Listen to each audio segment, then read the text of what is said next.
महाराष्ट्र एकीकरण समितीच्या वतीनं महाराष्ट्र कर्नाटक सीमा प्रश्नाबाबत जिल्हाधिकाऱ्यांना आज निवेदन देण्यात आलं। या आंदोलनात विविध मागण्या करण्यात आल्या।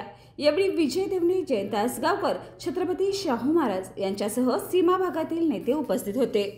आज हुतात्मा दिन बेळगावमध्ये आज हुतात्मा दिन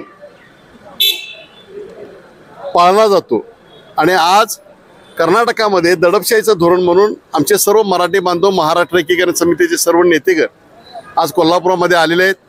त्या ठिकाणी धरणे आंदोलन केले। विशेष करून महाराष्ट्र सरकारनं पुढाकार घ्यावा अशा पद्धतीची भूमिका आज या ठिकाणी मांडलेली आहे। न्यायालयामध्ये वकिलांची फौज उभी करावी आणि ही लढाई आता कर्नाटकात न होता महाराष्ट्र एकीकरण समिती, महाराष्ट्रातील सर्व पक्ष यांच्या पाठिंब्यावर ही लढाई आज कोल्हापुरात सुरू झाली आहे। ही महाराष्ट्राची राजधानी मुंबई येथे ही लढाई संपेल।